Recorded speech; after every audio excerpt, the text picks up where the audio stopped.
오래된 도시는 스스로를 지키려 한다. 포크레인의 야만적 폭로 앞에서 숨지기지만 도시의 정신을 떨지 않는다. 인간이 자연을 만나서 자연이 또 인간을 만나서 서로의 결핍을 채웠던 그 격렬한 포옹을 기억하고 있는 오래된 도시는 무엇 하나 가볍게 버리지 않는다. 태고의 도시의 정신은 사라지지 않는 것, 비틀리지 않는 것. 오래된 도시는 모든 것을 미덕으로 삼는다. 이렇게 오래된 도시는 모든 것을 품는, 모든 것을 미덕으로 삼는 그런 힘이 있는 것 같습니다. 그런 힘을 보여주는 그런 것 중에 하나가 인천 동구의 산업유산들, 또 노동문화유산 등이라고 생각을 합니다. 거기에 우리가 시선을 주면서 스페이스빔과 더불어서 어느 노동자, 어느 여성 노동자들은 시작하게 됐습니다. 오늘 두 번째 공간은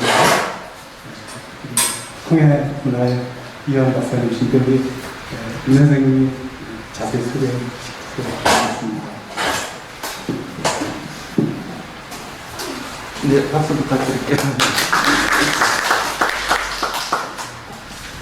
저는 양조장치기 민웅입니다. 네. 지난 첫날 개강식과 첫 번째 강연에 이어서 오늘 두 번째 날인데, 코로나는 점점 더 심각해지는 상황에서 계속 가슴을 졸이면서 준비를 좀 하고 있습니다. 이미 공지도 되게 됐지만 예정한테 대로 하기가 어려운 상황이 자꾸 발생을 하네요. 아시겠지만 원래 이제 이민우 선생님을 오늘 이제 모시려고 했는데 교사세요. 현직 교사시다 보니까 이런 다중이 모이는 장소 참여가 좀 강력히 제한되어 있는 그런 상황이라서, 그래서 순서를 어떻게 좀 바꾸면 좋을까 고민하다 보니까 자연스럽게 지난번에 동일방직의 여성노동운동에 대해서 이야기를 들었으니까 오늘은 조금 더 거기도 포함해서 이 동구, 인천의 노동 관련된 이야기를 문학작품을 통해서 듣는 시간을 마련해도 자연스러운 그런 흐름이 좀 되겠다 싶어가지고 이한 박사님께 부탁드려서 한 줄을 당겨서 좀 준비를 요청을 했습니다. 그래서 기꺼이 또 이렇게 바쁜 와중에 수락을 해주셔서 준비를 해주셨고요. 저하고 또 스페이스 빙과는 또 이렇게 긴밀히 이 도시 활동을 좀 같이 해오고 있어요. 원래 전공은 정치학 이시고, 이제 대학은 박사과정을 이제 문학 쪽으로 그렇게 좀 밟으셨고, 어쨌든 그 지역에 대한 남다른 관심과 애정을 갖고 있다 보니까 여러 가지 인천이 어쨌든 그 도시 문제가 좀 심각한데 거기에 앞장서서 선두에 서서 그야말로 이론적인 어떤 그런 탐색과 실천적인 행보를 같이 겸하고 계신 분이시라고 좀 말씀드릴 수 있을 것 같고, 구체적으로는 이제 인천 도시 공공성 네트워크 그 대표 활동을 같이 하고 계시고, 또 최근에 다들 아시죠? 이제 인천 내양 개방 문제에 둘러싸고 여러 이해관계가 얽혀서 많이 좀 이렇게 좀 힘든 상황인데 어쨌든 같이 연계해서 활동을 좀 하고 있는 중입니다. 오늘 책자도 가져오시고 또 오늘 별도로 소개는 안 해놨지만 여러 인천 관련된 책도 많이 저술도 하시고 내시고, 제가 기억하는 책으로는 문학으로 보는 인천이라는 책자가 또 있어요. 그래서 오늘도 저도 조금 시작하기 전에 좀 살펴보기도 하고, 오늘 하여튼 저희의 어느 여성 노동자의 길이라는 주제에 맞춰서 작품을 선별하고 관련된 내용을 이한 박사님께 청해서 듣도록 하겠습니다. 부탁드립니다.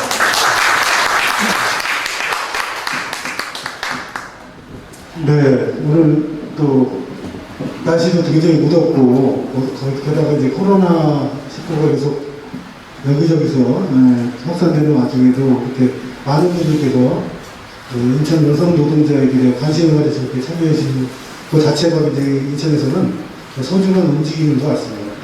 또 지난주에 이천박 선생님이 그야말로 1970년대 노동운동을 너무로 겪으셨던, 그래서 그 70년대 민주화 운동의 정점에 있는 동일방식 노동운동을 이끄셨던 이천박 선생님의 그 육성의 발언, 거기에 굉장히 많은 관심과 감동을 나누셨던 것 같은데요.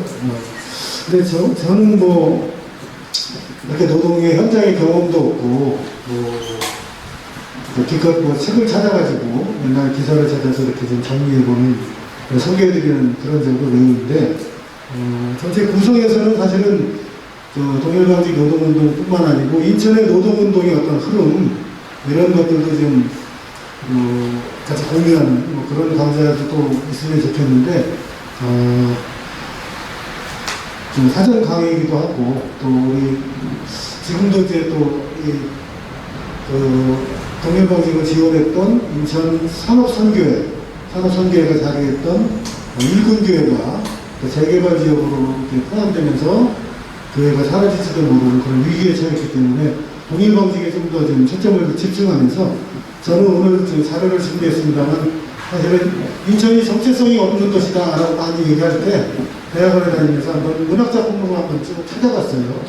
90년대에 그런 작업을 해봤었는데 그때 해보고 이번에 이렇게 갑자기 발표를 맡기셔가지고 다시 한번 또 그 작품들을 읽고 또 찾아보고 하려고 했는데 순서가 또 바뀌어가지고 더 차분하게 준비를 못했습니다만 90년대에서 했던 자료에 더해서 약간은 인천의 노동운동의 흐름을 볼 수 있는, 특히 여성 노동운동이 인천의 노동운동에 또 굉장히 중요한 가치를 보여주고 있다는 것을 한번 자료를 통해서 소개해드리면서 동일방식 노동운동이 그냥 나온 것이 아니라고 하는, 그리고 인천에서 그런 노동운동이 일어날 수밖에 없었던 그런 역사적인 흐름을 우리 같이 공유하면 좋겠다는 생각입니다.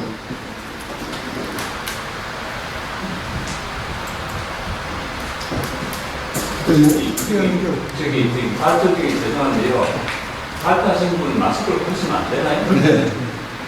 소리가 좀 둔탁하게 들려요.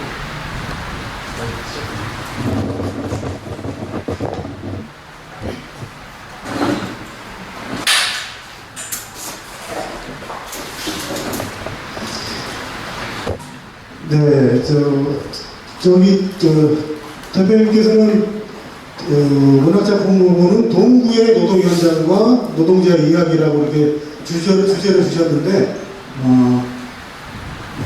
동구에 한정하지 않고 지금 인천 전역으로 좀 확장을 했습니다만, 주요한 또 노동운동의 현장이 동구더라고요. 그래서, 준비된 자료를 한번 살펴보겠는데, 이 지도를 제가 많이, 같이 이제 처음 강의를 시작할 때 보여드리면서 시작을 하는데,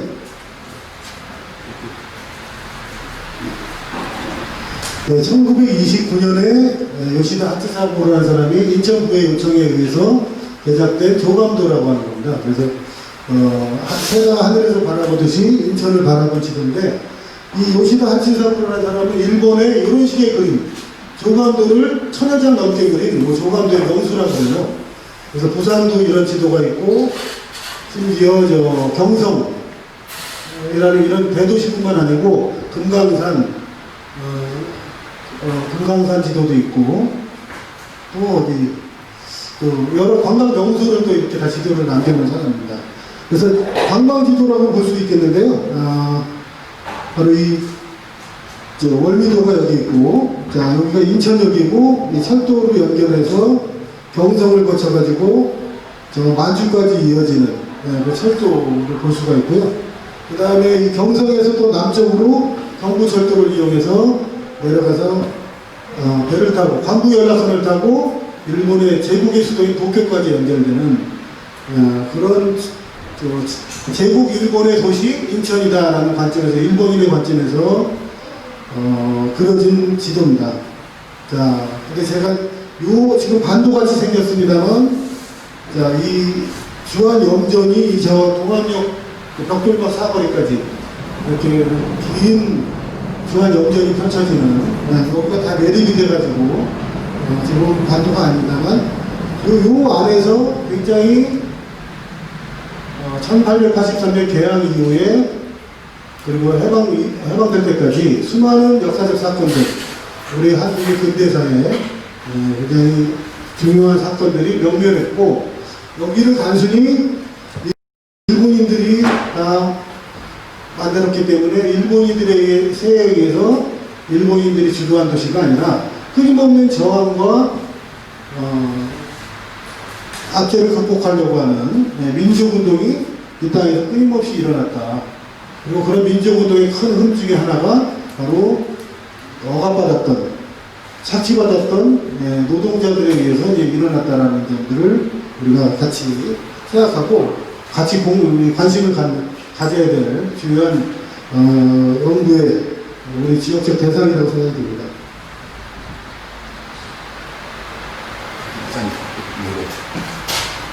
이걸 눌러.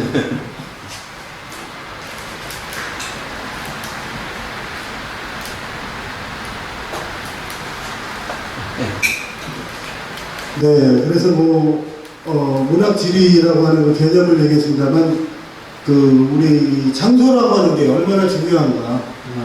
우리가 이제 인천의 이야기를 오늘 하고 있고, 인천의 노동운동, 그래서 인천에서 일어났던 동일방직 노동운동을 얘기를 하고 있습니다만, 왜 인천에서 저런 사건이 일어났는가. 물론, 항구도시 인천과 비슷한 성격을 가지고 있는 군산과 또 일제시대에 많은 역사적 비슷한 사건들이 많이 일어났습니다만, 가장 먼저 인천에서 노동운동이건 또는 노동운동이건 아니면 근대적인 어떤 변화의 몸부림이건 그런 것들이 이제 인천에서 일어났는데요. 그래서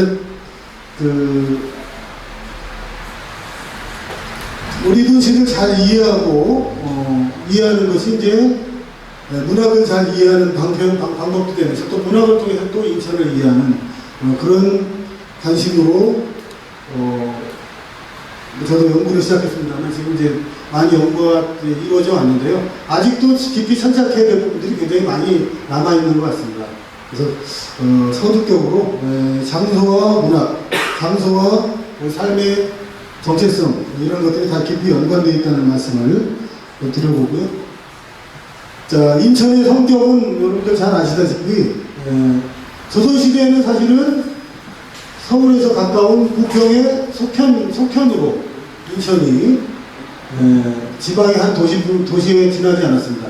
조선시대는 바다를 완전히 금하고 대륙을 통해서 중국과만 교통했던 중화사상에 의해서 통치된 나라였기 때문에 바다가 봉쇄된 그런 시대였죠. 그렇기 때문에 인천이라고 하는 이 항구도시는 제기름을 못했던 그런 시절인데, 인천이 갑자기 역사의 수면 위로 올라온 건 역시 개항 이후에 1876년 강화도 조약, 흔히 강화도 조약이라고 얘기합니다만 강화도에서 체결된 조일수호조규라고 하는 일본의 불평등 조약을 처음으로 체결하면서 우리가 문호를 개방했고, 조선 정부가 끝까지 서울 앞에 있는 인천항을 열지 않으려고 미루다가 1883년에 서울 앞에 인천항이 열리면서, 제물포항이 열리면서 조선이 이제 세계체제로 나가는, 강제로 세계체제로 나가는 그 길목이 있었는데, 그렇기 때문에 이 제물포를 개항하고 여기 개항장이 마련됐다는 것은 조선 전체가 열렸다는 그런 의미가 있는 거죠. 그래서 여기를 통해서 서구의 근대 문물뿐만 아니고 서구의 근대 제도들, 그리고 조선 후기의 수공업이나 가내공업 이런 것을 넘어서는 근대적인 공업들이 인천을 통해서 들어오는 장소가 이제 첫 번째 인천에서 이루어졌을 거라고 생각이 듭니다. 그래서 제물포는 세계로 문이 열렸던, 부산은 먼저 개항됐습니다만 일본 내 직접적인 가장 가까운 외관도 있었고 일본 세력의 압도적인 영향력 하에 있었습니다만 이 세 번째로 열렸던 제물포는 청일 양국뿐만 아니고 서구의 여러 나라들도 조선에 관심을 갖고 발을 디디게 된 그런 역사적인 땅이었다는 것이죠. 자, 근데 불행하게도 이 개항이 우리 스스로가 문을 열고 나간 것이 아니고, 일본처럼 미국이 포함하기로 하니까 약삭빠르게 항복하고 나서 근대 체제를 준비해서 나간 것이 아니라 강요에 의해서 억지로 끌려나가다 보니까 1883년 이후에 많은 외세의 침탈과 억압을 겪을 수밖에 없었죠. 자, 그래서 그런 억압의 역사가 청일전쟁과 러일전쟁이 바로 인천에서 직접적으로 일어났던 그런 침탈의 역사를, 전쟁의 역사를 또 겪었습니다. 자, 그래서 프랑스의 화보신문에 실렸던 러일전쟁이 발발한 직후에 실렸던 프랑스 화보신문에 실린 조선 청년인데요. 바로 제물포 해전에서 일본이 러시아 배를 공격하고서 일본군이 밤에 몰래 상륙합니다. 그래가지고 일본군이 군수물자를 나누는 이 겁에 질린 조선 청년의 모습. 자, 이것처럼 우리가 인천의 우리 시민들은 이렇게 속수무책으로 나라가 외세에 대항하는 준비를 하지 못했기 때문에 이런 침탈의 역사를 일반 서민들이 다 아프게 겪었던 것이고요. 반면에 일본인들은 청일전쟁, 러일전쟁에서 연전연승하면서 또 인천을 자기들이 만든 일본인들이 일본인을 위해서 만든 작은 일본이다 라고 인천을 부르면서 인천이라는 도시는 작은 일본이라고 하는 의미의 소일본이라는 표현도 쓰면서요 진생이라고 불렀습니다.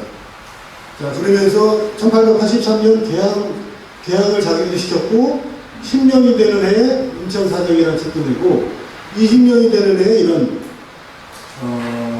1905년인데요 인천 번창기라는 책을 또 출간을 합니다. 1903년이고 1908년에는 또 인천 개항 25주년이라는 책을 내면서 자, 인천의 역사를 일본인들이 다 만들었다라고 하는 그런 인천에 대한 최초의 역사 기술들을 일본인들이 써놨던 것이죠. 자, 그렇기 때문에 초기에 인천의 노동운동이나 인천 서민들의 어떤 삶의 모습들은 역사의 기록에 제대로 남아있지가 않고요. 다 일본인들이 인천에 와서 어떤 공장을 만들었고 어떤 제도를 만들어서 인천을 번창시켰다. 이런 식의 일본인들의 자화자찬이 가득한 그런 역사 기록들이 인천 부사까지 이어지면서 초기에 인천의 역사를 장식을 했죠. 자, 그래서 일본 사람들은 심지어 인천에 지금의 옛날에 인천여고가 있었던 자리, 전동이라고 하는 지역에 전항국이 있었는데 그 전항국 직원이 한시로 인천의 풍경을 42편인가 시를 이렇게 남겼습니다. 한시를. 거기에 보시면 자료는 오늘 나눠드리지 않았나요? 예. 따로 읽어보시면 자, 문명의 기운은 동쪽으로부터 일어났으니 일본국을 얘기하는 거죠. 그러면서 자, 인천에 오니까 자, 형편없다. 지금을 지은 집들이나 다 이런 게 창고도 없고 이렇게 서투르냐. 한식할 만하다. 자, 이런 데를 우리가 만들었다. 갖고 거리지도 아직도 형편없다라는 게 이제 이 시점이 이제 1893년 시점에 이런 한시를 남기면서 자, 일본인들의 도시 인천을 자기 마음대로 읊은 이런 시를 남깁니다. 이게 초기에 인천의 모습을 보여주는 문학작품 중에 그나마 이제 실물로 볼 수 있는 그런 문학작품이 안타깝게도 일본이 남기는 한시고요.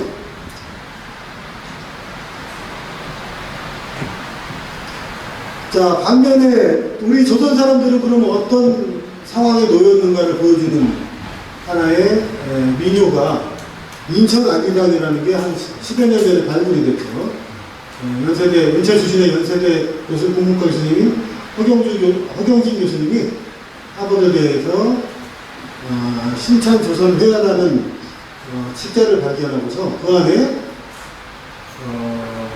인천 아리랑이라고 하는 이런 민요가 새롭게 있는 것을 논문으로 이제 보고를 해주셨는데요. 자, 인천 재물구 모두 사기 좋아도 외인 위세에 난 못 살겠네. 아리랑 아리랑 아라비오. 아리랑 후렴구를 이렇게 인천에서도 서민들이 불렀던 이런 자취가 이제 남아 있었던 겁니다. 저기 아리랑이야말로 우리 애국가도 없었던 시절에 자, 그야말로 우리 나라를 빼앗긴 백성들이 전국 방방곡곡에서 다양한 가락으로 다양한 가사를 만들어서 불렀던 우리 어떻게 보면 우리 국민들의 마음의 국가라고 할 수 있는데요. 자, 우리 서민들은 이런 노래를 불렀던 거죠.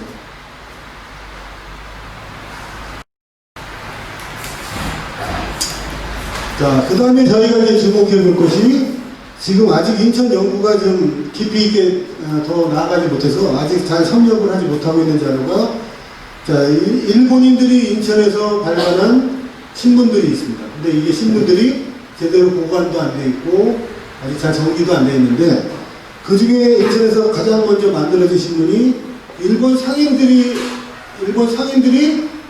상인들을 위한 정보지로서 인천 병성 격주상부라는 걸 일본인들이 처음 만들었거든요. 그 신문이 이제 이름이 바뀌고 해가지고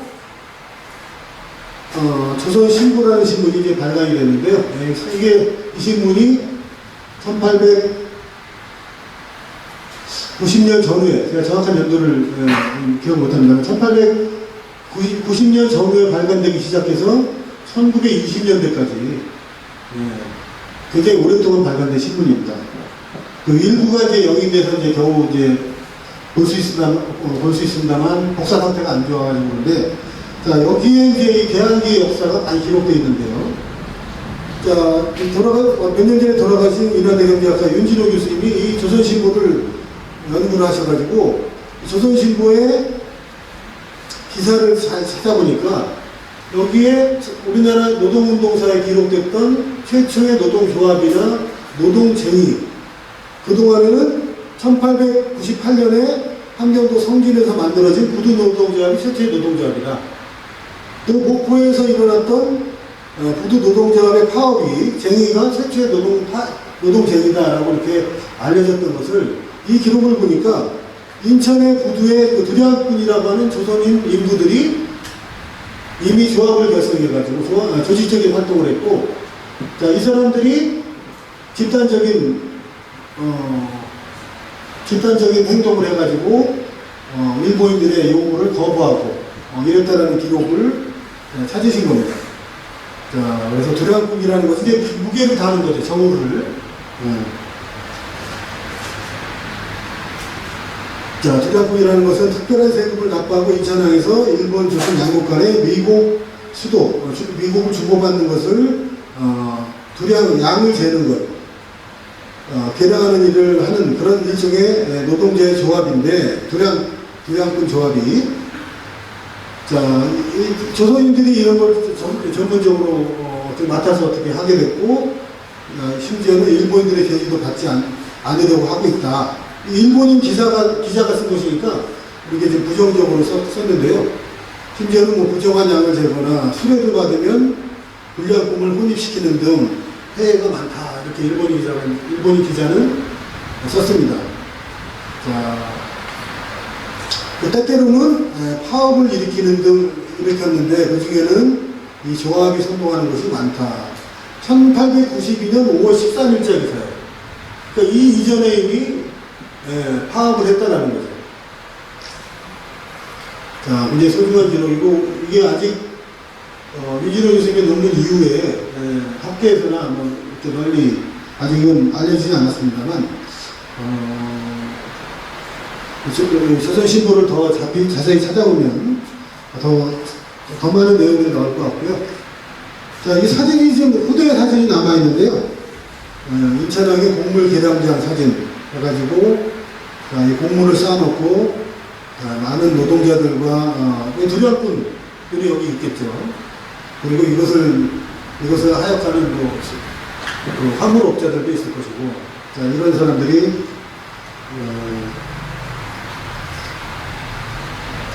구두노동에서 이제 굉장히 중요한 업무를 지금 인천항은 지금도 항구노조가 굉장히 큰 파워를 가지고 있지 않습니까? 그런 것처럼 구두에서 아주 전문적인 역할을 가지고 있는 그런 노동자 조합이 있었고, 이게 이제 윤진호 교수님은 자, 우리나라 노동운동의 첨보류에 기록해야 된다라고 이렇게 언급을 하셨습니다. 그래서 자, 이런 연구가 아직 인천에서 제대로 안 이루어지고 있다는 점 기억해야 될 것 같고요. 자, 그 다음에 여러 기록 중에서 저희가 이제 그 다음에 이제 주목할 것이 이 개화기의 역사를 많이 문학으로 남긴 것이 이제 현대소설과 전통소설의 그 중간 과도기 소설이라고 하는 신소설이라고 하는 게 1906년부터 1920년대까지 신소설이 굉장히 많이 발표됐던 신소설의 시대인데, 이때 나왔던 신소설에도 인천이 많이 등장합니다. 최초의 신소설인 이인식의 혈행 위에는, 자, 성일대전 때 고아가 된 이 옥년이가 일본 사람의 그 구원을 받아가지고 요코하마로 이렇게 윤선을 타고 가는 그런 장면만 나오고 있거든요. 자, 신소설에 등장하는 인천에 대한 연구, 뭐 이런 것들도 지금 아직 부족한데요. 자, 이인직과 함께 쌍벽을 이루는 신소설 작가가 이혜조죠. 이인직은 친일 개화파라고 한다면, 이혜조는 점진적인 개화파, 또 다소는 민족적인, 물론 왕을 중심으로 하는 조선 왕조 중심의 생각을 가지고 있었습니다만, 개량적인, 그렇다고 친일파는 아닌 신소설 작가가 이혜조인데요.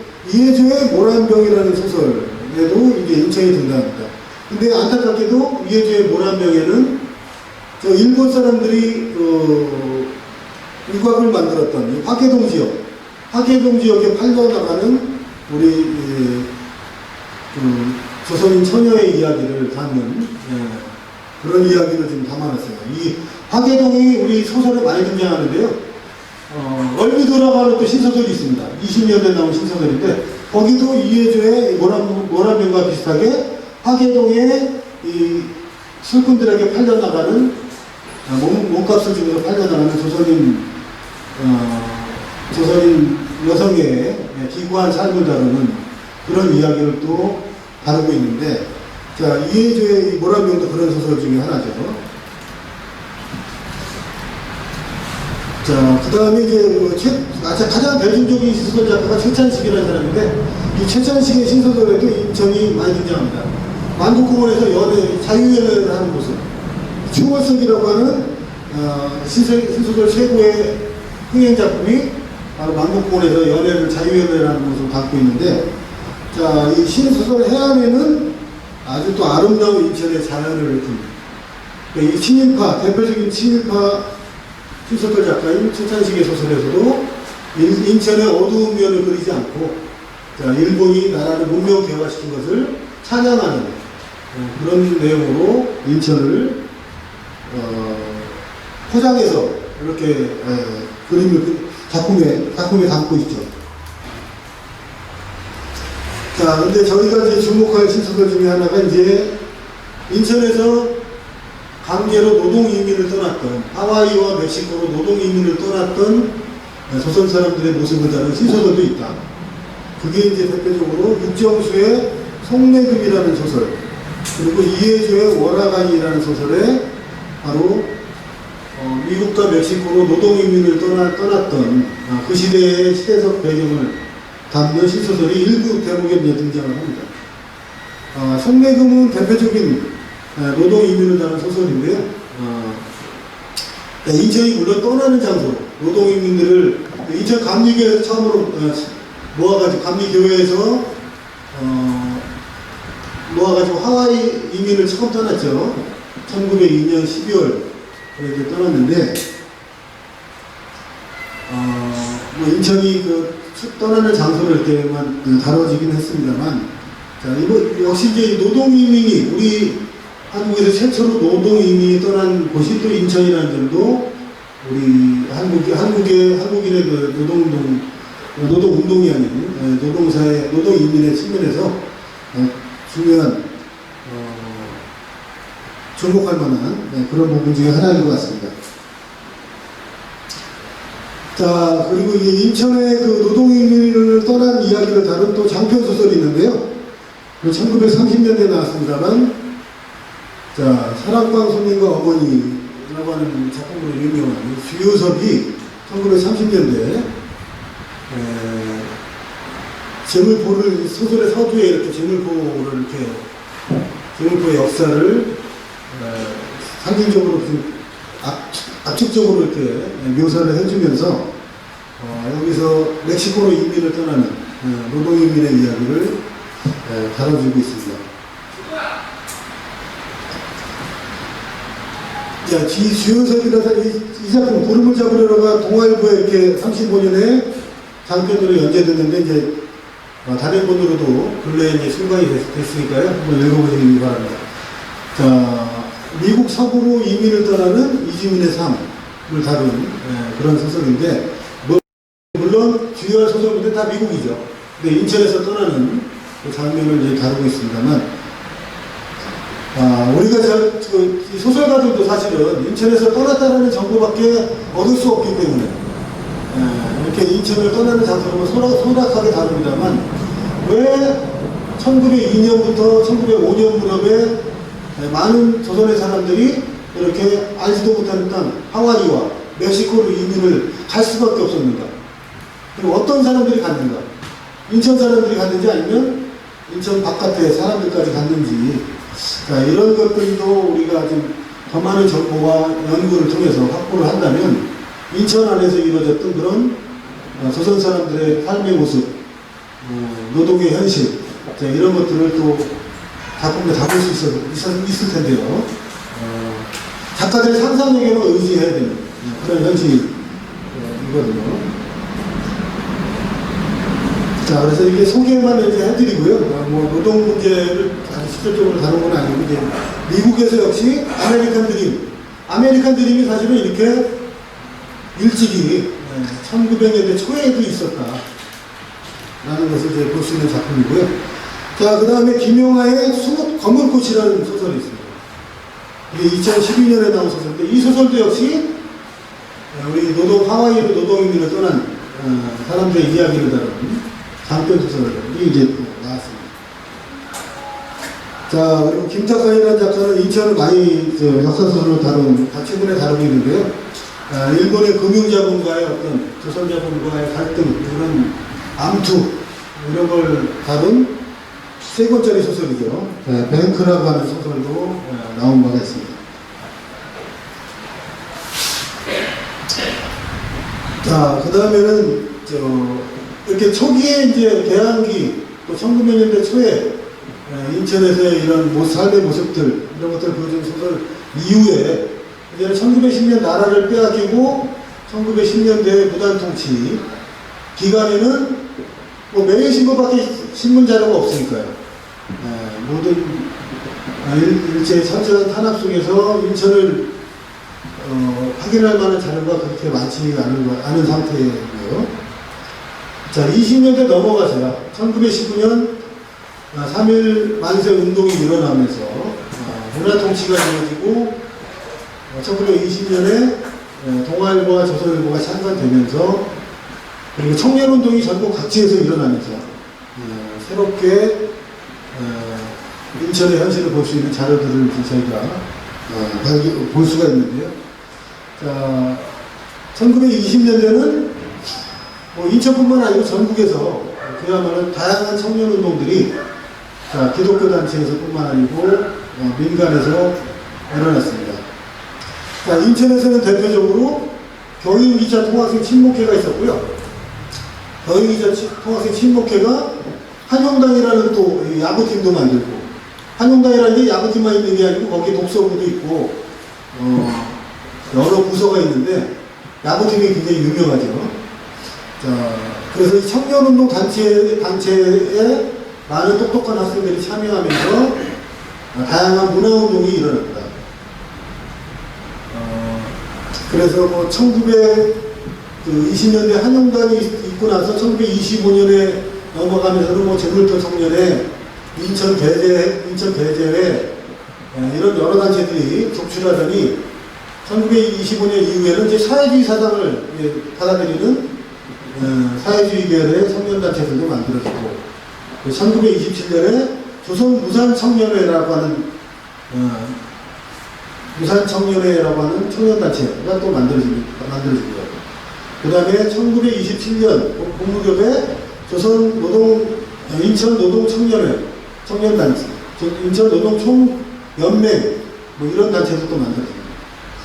자, 이런 것들도 좀 아직까지 단체 이름만 저희가 신문에서 찾아가지고 소개한 정도지 그 멤버들이 어떤 조직을 어떻게 상호 연계돼가지고 활동을 했는가, 자, 이런 거를 좀 확인하기가 좀 어려운 상태인데요.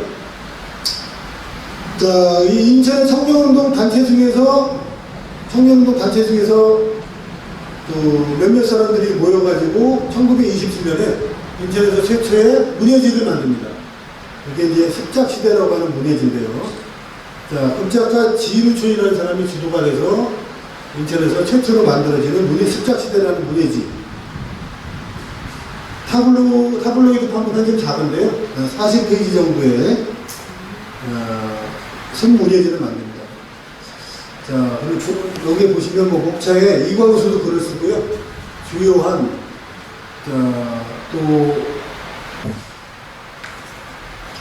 김한서, 뭐 이런, 김한서, 또 김기진. 그래서 당시에 프로문학을 했던 사람뿐만 아니고 민족문학에 종사했던 다양한 중앙의 문인들이 여기 다 글을 남기고 있거든요. 자, 근데 이 잡지를 주도했던 사람들은 인천의 진우촌을 중심으로 해서 인천의 청년들이다. 자, 김도인도 이제 인천 사람이고요. 한영택이라는 사람이 주로 돈을 대가지고 인천구 용리, 지금의 용동에서 잡지를 이제 발간합니다. 그래서 총 4호까지 발간이 됐는데요. 지금 발견된 것은 1호하고 3호밖에 없습니다. 나머지 2호와 4호는 없어져 버렸는데, 자, 여기에 이 시들 좀 감상해보죠. 자, 김동원이라는 사람은 우리나라 최초의 서사시, 교과서에서 많이 배웠죠? 많이 외웠죠? 최초의 서사시, 국경의 밤이라는 걸 쓴 사람이라고 알려져 있는데, 자, 이 김동완은 또 30년대 삼천이라는 잡지를 장기간 발간한 문단의 실소였습니다. 자, 삼천리를 발간하고 문단의 권력자였죠. 그러니까 잡지를 발간하고 하니까. 자, 근데 김동완이 이 숫자시대 창간호에 월미도 해묘라는 시를 창간호에 보내줬어요. 자, 근데 상식적으로 저희가 해녀가 이제 월미도에 있었는지 없었는지 알 수가 없었는데 이런 작품이 이런 이름의 시가 실린 걸 봐서 해녀가 있었다라고 고집을 좀 해본다면 해녀가 있었다라고 이제 수정을 해볼 수 있을 텐데 저는 확인을 못 해봤습니다. 그리고 이제 그 시를 읽어보면 월미도에서 이 엄마 아빠를 그리워하면서 진주와 산호를 캐는 소녀가 화자이거든요. 시적 화자가 이제 소녀인데, 자, 배따라기도 안 나올 정도로 아주 서글프게 노동을 하고 있는 모습을 볼 수가 있는 거죠. 그 갯가에서 험한 바닷일을 하고 있는 해녀 이야기를 담고 있는데, 저는 이게 김동완이 실제로 와서 이렇게 해녀를 봐서 이거를 쓴 건지, 해녀가 실제로 있었는지, 이거 지금 의심스러운 시긴 한데, 저는 더 찾아보지 못하고, 소개만 하는 정도로 붙였는데요. 잘 아시는 분 있으면 이따 한번 좀 말씀을 좀 드려주시기 바라고요. 자, 그 다음에, 제가 보기에는 인천을 다루신 중에서 가장 인천의 정체성을 잘 담아준 시가 바로 이 박팔량이라고 하는 수원 출신의 시인인데, 정지용과 같이 요람이라고 하는 동인지를 같이 만들었던, 우리 소기 시인 중에 한 명이죠. 자, 박팔량의 인천항이라는 시가 이 습작시대에 발표가 됐습니다. 인천의 습작시대에 발표된 다음에 또 다른 잡지에 발표됐다가 박팔량의 시집에도 수록이 됐는데요. 자, 이 시 한번 누가 한번, 제 목소리가 아니어서 불편하지만 한번 들어보세요. 자, 조선의 서편하고 제물포 구두, 세관의 길은 바닷바람에 퍼덕거린다. 잿빛 하늘 푸른 물결 조순의 음색, 오 잊을 수 없는 이 항구의 정경이요. 여기서 1년 끝나고요. 상해로 가는 배가 떠난다. 저음의 기적, 그 여운을 길게 남기고 유람과 주방과 망명에 많은 목숨을 싣고 떠나는 배가, 어제는 홍콩, 오늘은 제물포, 또 내일은 요코하마로 세계를 유랑하는 코스모폴리탄, 모자 삐딱하게 쓰고 이 부두에 발을 나릴 때 축한 카페로부터는 술 취한 불란서 수명의 노래, 오 말세요 말세요, 멀리 두고와 잊을 수 없는 고향의 노래를 부른다. 부두에 산같이 쌓인 짐을 이리저리 옮기는 노동자들, 당신네들 고향이 어디시오? 우리는 경상도, 우리는 산동성. 대답은 그것뿐으로 족하다. 월미도와 영종도 그 사이로 물결을 헤치며 나가는 배의 높디 높은 마스트 위로 부는 바람, 공동안의 깃발이 저렇게 퍼덕거린다. 오 제물포 제물포, 잊을 수 없는 이 항구의 전경이요. 자, 1920년대 제물포를 읊은 것 치고는, 그죠? 굉장히 좀 개방적이고 식민지의 억압 같은 걸 이렇게 느껴지진 않죠. 대신 아주 개방적인, 상해와 마찬가지로 상해와 요코하마와 막 연결된 제물포항의 국제적인 성격을 잘 보여주는 시같이 이제 다가옵니다. 이 시도 약간은 지금 정지용과 같이 모더니스트 계열의 시를 썼던 이 박하양의 근대적인 취향이 좀 약간 좀 담긴, 약간 오버스러운 시로 다가오기도 합니다만, 그렇지만 여하튼 은근히 이렇게 지금 축약하고 있는 게, 자, 이 제물포에서 긴 여운을 남기고 떠나는 이 배가 유랑과 추방과 망명이 많은 목숨을 싣고 떠나는 배다라는 이런 표현 속에 아주 함축된 어떤 기구한 역사의 어떤 스토리들, 이런 것들을 지금 보여주고 있고요. 자, 그리고 여기에서 불란서 수병이 실제로 왔는지는 잘 모르겠는데, 자, 이 노동하고 있는 이 노동자들, 부두에서 노동하고 있는 각지에서 몰려든 노동자들의 이야기들을 이렇게 또 소개를 하고 있습니다. 자, 경상도가 고향인 노동자들, 한동성에서 온 중국의 쿨리들, 이런 사람들이 다 모여서 노동하는 제물포항의 어떤 풍경. 자, 그래서 굉장히 식민지 침탈의 어떤 성격을 보여주지는 않습니다만, 굉장히 화려한 듯 보이고 개방적인 듯 보이면서도 뭔가 이 노동자들의 노동이나, 자, 유랑과 추방과 망명의 항구다라고 하는 이런 표현에서 기구한 조선의 역사를 보여주는, 역사의 장소라고 볼 수 있는 인천항의 모습을 잘 담아내주고 있는데요. 자, 그래서 일부 여기서도 이제 그래서 부두 노동자들의 어떤 면모를 살펴볼 수 있을 것 같고요. 자, 그 다음에 아까 인천의 그 청년운동 말씀드렸습니다만, 인천의 가장 또 선도적인 청년운동 자체가 인천에서 기차를 타고 서울 배재고구를 다녔던 학생들, 배재고구가 기독교 계통의 학교죠. 그래서 인천의 내리교회를 다녔던 많은 학생들이 배재고구로 유학을, 똑똑한 학생들이 유학을 갔고, 배재 출신의 인천 학생들이 모여서 인천 배재회, 인배회라고 하는 청년단체를 만들어서 웅변대회도 열고, 독서 토론도 하고, 다양한 청년운동을 전개했습니다. 자, 이 멤버 중에 이 멤버 중에서 여러 사람들이 인천의 나중에 사회주의 운동에도 참여하고, 인천의 신간의 운동, 이런 데도 가담하는데요. 인배 출신의 한 사람인 이 진우천이라고 하는 사람이 인천에서는 굉장히 20년대 문화운동에 중요한 인물입니다. 이 사람이 또 나중에는 본명은 진조혁이라고 하는 사람인데요. 제가 호적도 찾아가지고 어머니가 이제 새어머니가 일본 사람으로 이렇게 일본 사람인 가정사가 좀 순탄치 않았겠다라고 이제 짐작되는 그런 사람인데, 자, 이 사람이 20년대 인천에서 25년에 이제 동아일보에 계속 투고를 합니다.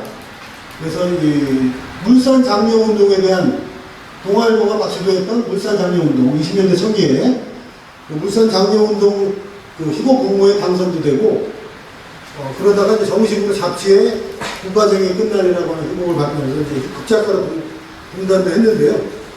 자, 이 사람이 이제 인천 배재 활동뿐만 아니고 인천 소속 노동회라고 하는 단체를 만들어요. 자, 인천 소속 노동회가 저 지금의 화수동 쪽에 무산 청년들을 주로 많이 가입시켰던 그런 인천의 최초의 노동 단체인 것 같아요.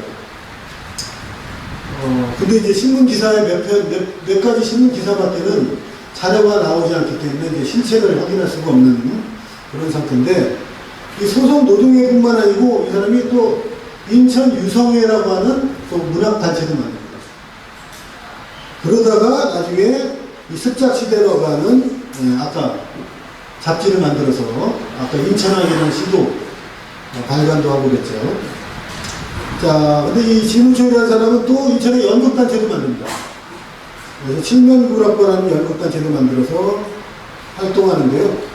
자, 그래서 인천의 노동운동과도 깊이 관련이 있었던 그런 지식인, 청년 지식인이었다. 그래서 인천의 노동운동 단체가 관화하는데 굉장히 주요한 역할을 했던 그런 인물이라는 것을 알 수가 있습니다. 희곡 작가로는 그렇게 많이 유명한 우리 연극사에서 주목을 받지 않습니다만, 나중에 해방 후에 아주 기괴한 분해 수술이라고 하는 지금으로 보면 굉장히 머리를 바꾸는, 두 사람의 머리를 바꾸는 그런 실험적인 작품을 또 남긴 사람이기도 해요. 자, 그 다음에 본격적으로 20년대 이제 동아일보 조선일보가 발간되니까 인천의 노동운동의 흔적들을 많이 찾을 수가 있는데요. 인천의 공장들이 어떻게 형성됐는가, 사실은 이런 설명을 드리려면은 그런 전사부터 좀 쭉 소개해드리고 해야 되는데, 제가 그런 공부가 좀 부족하기도 하고 해서, 여러분 수년 전에 인천 애경사가 철거돼서 많은 시민단체에서 항의를 하고, 우리 민욱이 대표님이 철거를 못하게 하기 위해서 애경사 막 포크레인으로 철거하는 그 2층에 올라가서 철거를 못하도록 하다가 기어이 기구청이 이제 철거 안 하겠다라고 이렇게 얘기를 해서 내려왔는데 철거를 해버린 안타까운 일이 있었습니다만, 우리나라 최초의 비누를 만들었다고 하는 공장으로 알려진 애경사, 바로 그 송월동을 포함해서 만석동 주변에, 그리고 이 송림동까지, 동구 송림동까지, 여기 일본 사람들이 초기에 작은 경호 공장들을 많이 만들었죠. 그래서 인천의 초기 공장들이 만들어진 것은 이 동구 지역, 그리고 만석동 지역, 이 지역에 그런 소규모 공장들뿐만 아니고 간장 공장, 성냥 공장, 그리고 그런 비누 만드는 그 생활용품을 만드는 공장들 이런 것들이 많이 들어왔던 것 같습니다. 그런 곳에서 이제 그리고 이제 이 구두가 안에는 쌀이 이제 들어오고 하니까 이 쌀을 정리하는 인천 경기도 내륙에서 쌀을 가지고 와서 쌀을 정리해서 또 수출을 하고 하는 정리업들이 굉장히 많이 정리업이 굉장히 발전을 했던 것이죠. 그래서 인천 전역에 정리소들이 굉장히 많았는데 20년대에 들어가면서 신문에서 자주 볼 수 있는 게 바로 인천의 정리소에서의 이 쌀을 고르는 산미 여공들의 파업이 인천에서 굉장히 많이 일어났다라는 거죠. 자, 이게 바로 정리소 안에 고가를 쓰고 쌀을 고르는 산미 여공들의 모습을 담은 사진인데요. 굉장히 노동 강도가 심했던 것 같습니다. 여기 정미소에는 이제 메가리라고 하는 그 쌀을 도정을 할 때 완결을 벗겨내는, 벗겨내서 다음 단계로 넘어가면 한 번 도정을 한 거죠. 그 도정을 한 거 중에서 쌀을 또 골라내고 나쁜 쌀을 골라내는 이 일을 하는 것을 메가리는 주로 남자 직공들이 했고 선미용들은 여자들이 이제 쌀을 이제 고르는 작업을 했던 것 같은데, 자, 휴일도 없이 하루에 10시간 이상의 노동을 했는데 임금이 형편없는 착취를 당했던 거죠. 자, 그래서 그 신문에 눈물과 피를 긁어먹는 정미소라고 하는 일본 사람들이 운영하는 그 정미소들이 많았고요. 조선인 정미소도 있었습니다만 이 비참한 생활상을 보관하는 기사들을 쉽게 찾아볼 수 있습니다. 그래서 여기서 자연스럽게 여공들이 이제 파업을 하게 되는데요.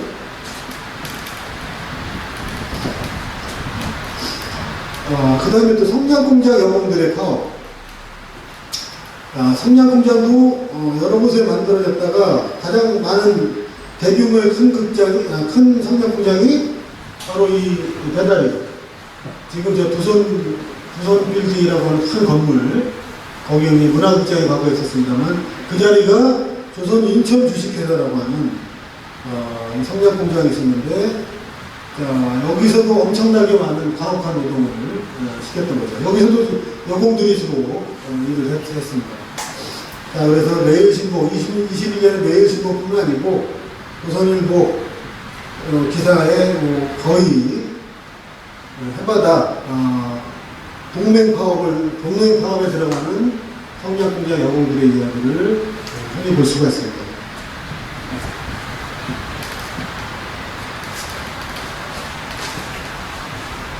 자, 그래서 요 한 기사를 가지고 왔는데요.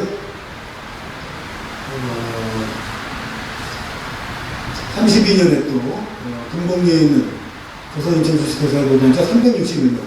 굉장히 규모가 큰 거죠. 361명이면, 그죠? 근데 지금도 80년대도 그렇고 90년대 시대에도 마찬가지입니다만 노동자들이 파업하면 회사를 대신해서 이 경찰이 노동자들을 때려잡는 이런 분명은 그때도 똑같았던 것 같아요. 특히 회사의 사업주가 일본 사람이기 때문에 일본 사업주의 이익을 보존하려고 경찰이 아주 직접적으로 조선인 노동자들을 탄압했던 그런 역사를 쉽게 찾아볼 수가 있습니다. 이 사진은 성냥공장이 아니죠? 제가 참조사진 많이 다니는 사진이라서 참고로 갖다 놨습니다만 30년대 넘어가서도 역시 마찬가지입니다. 30년대 넘어가서도 임금 이상과 8시간 노동제 요구 등의 파업을 지난하게 벌였던 거예요. 그래서 20년대, 30년대에 구두 노동자들의 일부 파업을 제하면 성냥공장과 정미소의 선미 여공들의 파업이 인천에서 특히 지속적으로 일어났다는 것을 알 수가 있고요. 자, 30년대 넘어가면서 이제 큰 공장들이 만들어지고, 부평에 공단이 만들어지고 그 대규모 공장들이 들어선 건 30년대 들어가더라고요. 그리고 부평에는 또 일부 부평과 만석동 해안가에는 일부 이제 중화 공장들이 커서 이제 30년대 이제 들어서게 됩니다. 만주사변과 중일전쟁이 일어나면서 특히 이제 군수 공장들이 이제 많이 인천에 생기게 되는데 30년대에 제가 여기 제가 조사했던 주요한 노동운동의 인천의 노동운동의 사건들을 좀 정리해봤습니다만 32년 3월에는 인천 고무합자 주식 합자회사에서 임금을 인하를 가지고 또 반대하는 노동자들의 태업이 일어났다. 그리고 이제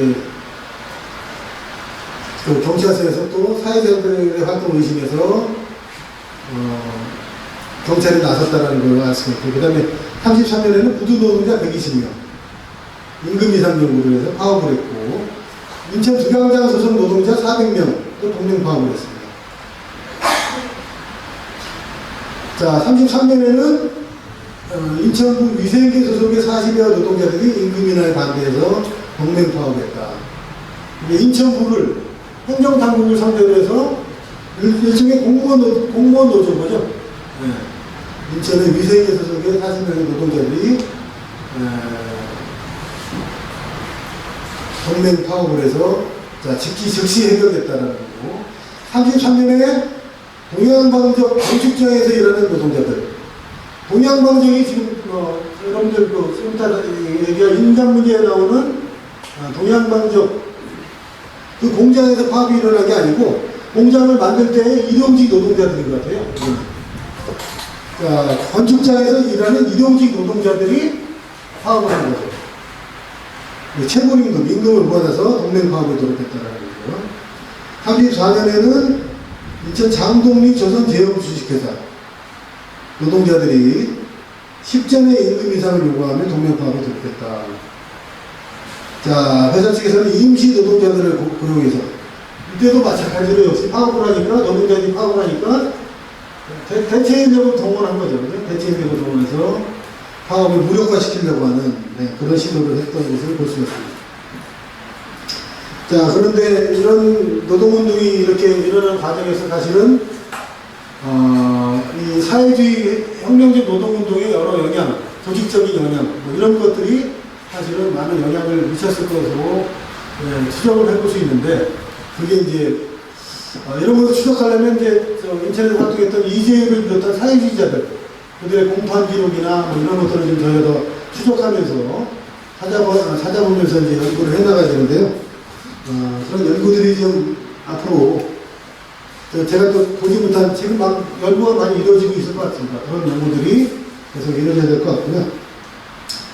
자, 35년에는 부두 노동자 1,400명이 공무협회와 임금협상이 결렬되자 인상을 요구하며 동맹 파업을 했다. 기사가 나옵니다. 역시 인천은 부두 노동자들이 드랑군과 함께 부두 노동이 역시 큰 자리를 차지하고 있다는 걸 알 수가 있고요. 그래서 30년대 전반기 노동운동은 양적으로 뿐만 아니라 질적으로 20년대에 비해서 크게 성장을 했고, 또 폭력투쟁 양상도 뛰고, 일부는 정치투쟁을 또 뛰었다. 제가 이제 너무 제가 연구한 게 아니라 이제 참조해서 소개하는 내용이고요. 30년대 후반에도 인천에, 30년대 후반이면 이제 중일전쟁이 발발하고 일본의 어떤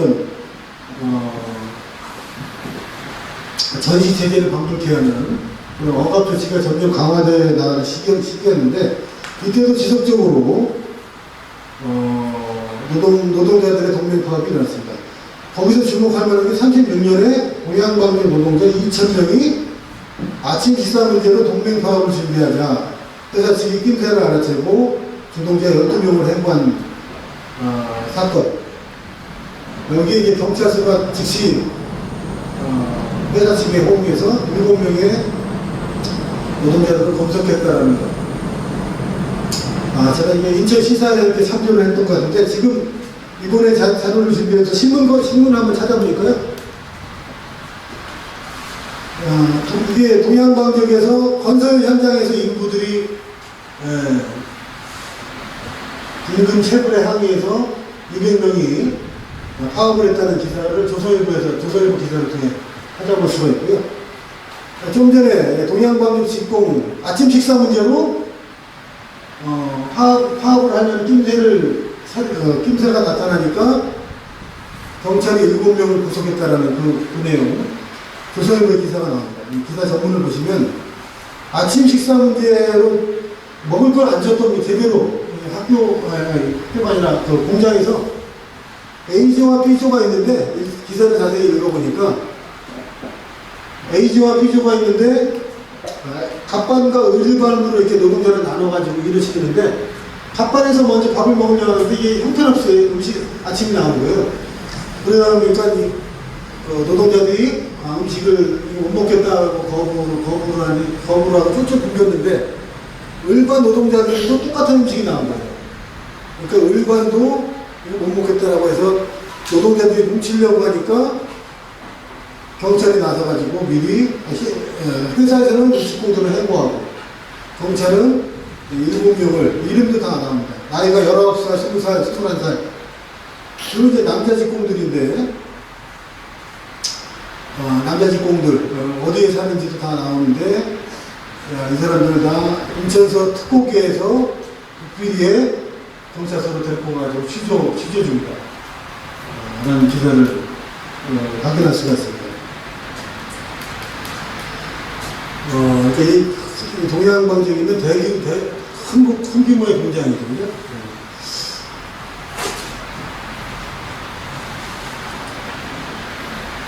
자, 그리고 38년에도 인천 세관구역 하영 노동자 200명이 임금 인상을 요구했다. 이 38년이면 이미 전시체제를 선포하고 막 공출, 공납 이런 거로 이제 돌입한 직전인데, 자, 노동자들이 얼마나 가혹한 노동에 시달렸으면 이렇게 거세게 회사뿐만 아니라 일제 당국에 정면으로 대항하는 노동운동을 벌였을까 짐작을 해볼 수가 있습니다. 자, 그리고 38년 일본 차량 주식회사 인천 공장에서 목공부 소속 노동자 약 100여 명이 동맹파업을 했다. 자, 일본 차량 주식회사 이런 것들도 군수공장이죠, 일종의. 이런 데서도 임금 수당이 설공비에 비해서 40%밖에 안 되는 것에 불만했고 가두 시위를 벌였다. 39년에는 인천 제2숙항 노동자 200명이 왜 임금이 깎이자 동맹파업에 돌입했다. 그 원인은 일제의 청구제라고 하는 아주 나쁜 제도 때문에 비롯됐다는 것을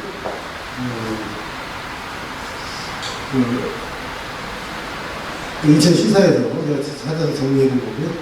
40년에도 역시 이동 노동자들의 임금 이상.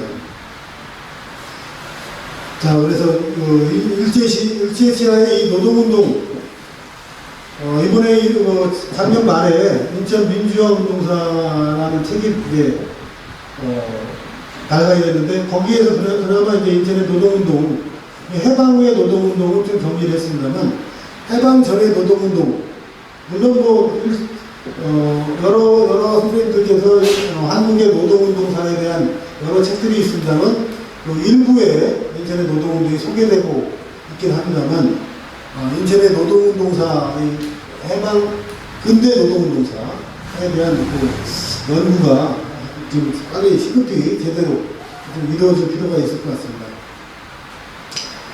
그래서 전반적으로 인천에서의 노동운동은 식민지 상태에서 있었기 때문에 필연적으로 민주운동의 성격을 띨 수밖에 없었다라는 측면, 계급운동의 성격과 노동운동의 성격을 같이 가질 수밖에 없었다라는 측면을 저희가 또 지목할 필요가 있을 것 같고요.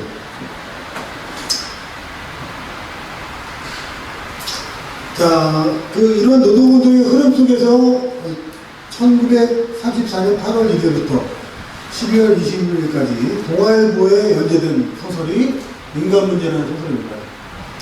강경의 인간문제. 자, 인천의 만석동에 동양방정이 실제로 만들어진 게 34년, 신문기사를 찾아보니까 33년, 34년 이때 준비돼서 인천에도 동양방정 인천 공장이 만들어졌고, 영등포에도 또 동양방정 영등포 공장이 만들어졌어요. 근데 만들어진 시기가 바로 요 34년 요 무렵인데, 강경회가 어떻게 그 동양방정을 무대로 하는 이런 소설을 썼을까? 참 놀라운데요. 여러분들, 강경의 인간 문제는 정말 그 인천의 노동운동을 정면으로 다루는, 그리고 그것도 계급적 관점에서, 혁명적 관점에서, 혁명적인 그 진보적 노동운동의 관점에서 인천을 모델로 해서 다룬 그런 중요한 작품인 것 같은데요. 소설이 크게 전반부와 후반부로 나눌 수가 있습니다. 전반부는 그야말로 황해도 농촌. 자, 30년대까지만 해도 인구 구성 비율로 봤을 때, 농민 인구의 거의 80~90%를 차지했을 정도로 농업국가였죠, 우리나라는. 그래서 전형적인 조선시대, 식민지 조선의 계급 간의 갈등은 지주와 농민의 갈등이었고, 우리나라 많은 소설들이, 그런 농촌 소설들이 그런 지주와 농민의 갈등을 다른 작품들이 많은데요. 뭐 신문의 상독수랄지, 이기영의 고향이랄지, 그 작가마다 다양한 방식으로 농촌 문제를 다뤘습니다만, 계급의 관점에서 이기영의 고향이라는 게 가장 전형적으로 지지와 소장농의 관계, 그 사이에 끼어있는 또 마름의 문제, 뭐 이런 걸 다룬 작품이 이기영의 고향인데, 강경의 인간 문제는 전반부에서 또 역시 아주 악독한 지주의 모습을 잘 형상화했습니다. 그죠? 그리고 후반부에 바로 그 농촌에서 지주의 가혹한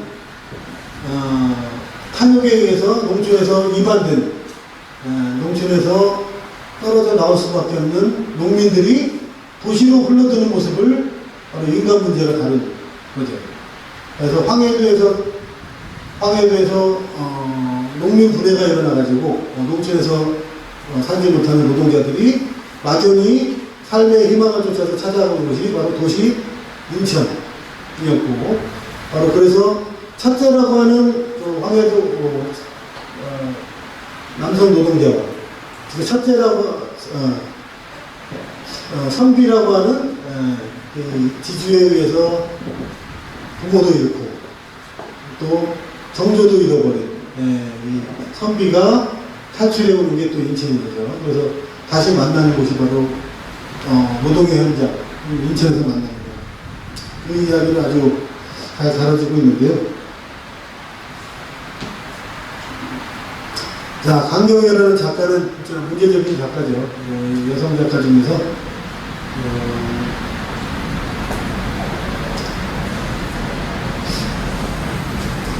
황해도 출신이고요. 어떻게 겨우겨우 학교는 그래도 순리학교에 입학하다가 중퇴하고 공동대학교를 다녔습니다. 그리고 한동안 또 민단의 양주동이라고 하는 20년대는 절충파라고 해가지고 민족주의 우파에도 참여하지 않고 사회주의 좌파에도 참여하지 않으면서 그 중간적인 논리를 입장을 견지했던 양주동과 잠깐 사귀기도 했다가 장하일이라고 하는 이런 이 사람이 좀 민족운동을 했던 사회주의에 민족을 했던 사람인데 이 사람과 결혼해서 간도체험을 또 합니다. 간도체험도 하고 했다가 작품 활동도 그렇게 오래 하지 못했는데요. 31년도에서 38년도 정도까지 짧은 기간에 많은 문제적인 작품들을 많이 나옵니다. 근데 강경회 역시 대표작은 인간 문제라고 하는 작품인데요. 어떤 굉장히 기구하고 험한 삶을 살았던 것 같아요. 그러다 보니까 자, 최전이나 뭐 지하철이나 이런 소설을 보면 20년대 신경한파 소설 같은 빈궁유설이라고 해서 20년대 초기에 사회주의 계열의 소설이 굉장히 막 그 지주의 확정이나 자본가의 확정이나 어떤 가난에 찌든 이런 빈민들이 끝에 막 방화를 하거나 불을 지르거나 막 폭발을 하는 이런 식의 결말을 보여주는 소설들을 신경학과 소설이라고 하는데, 강경의 소설에도 그런 아주 좀 파괴적인 면이 이제 담긴 작품들이 많이 있기도 합니다. 자, 근데 인간 문제는 그런 면에서 보면 굉장히 잘 다듬어진 소설이죠.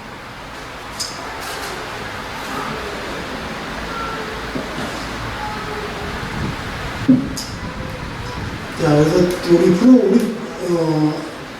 1925년 만들어진 조선 프롤레타리아 예술가 동맹 카프라고 하는 자유작가 동맹이 만들어지면서 거기에서 많은 작품들이 나왔습니다만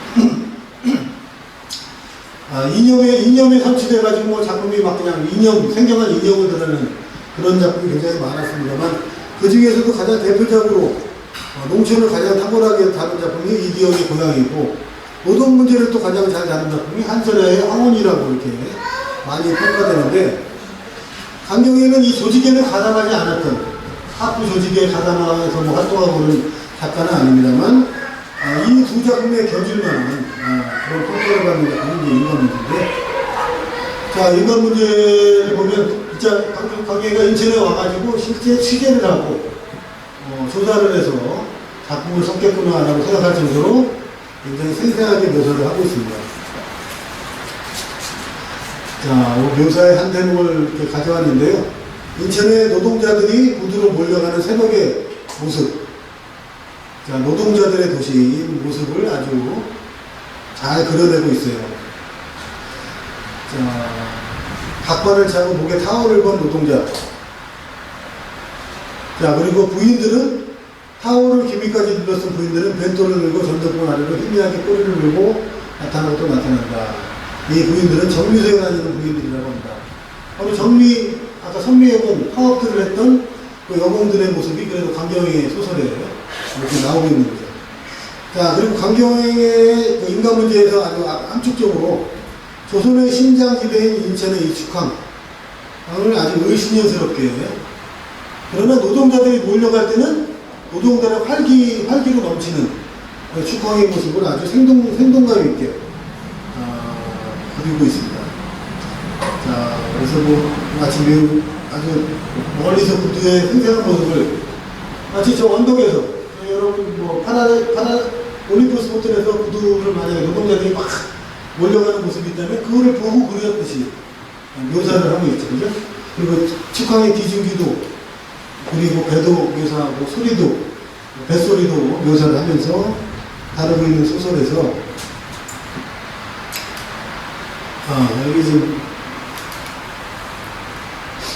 생각보다 자세하게 쓰진 않았습니다만, 선비가 그 공장 안에 들어가서 기숙사 생활을 하는 모습, 선비보다 먼저 정독부에 그 후처로 들어가서 애기단도 후처로 들어갔다가 능욕을 당하고 먼저 도시로 왔던 간난이가 먼저 들어와서 간난이가 먼저 사회주의 노동운동의 세례를 받고 간난이의 지도에 의해서 각성하는 선비의 모습을 잘 그려주고 있고요. 그죠?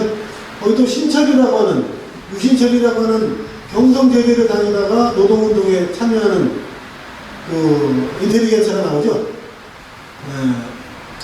그 신철이라고 하는 인물은 그야말로 나중에 감옥에 끌려가서 변절하고 마는 지식인의 허약성을 아주 잘 그려주고 있는 모습이고, 반면에 배우지 못했지만 황해도에서 같이 노동자를 쫓겨왔던 첫째라고 하는 노동자.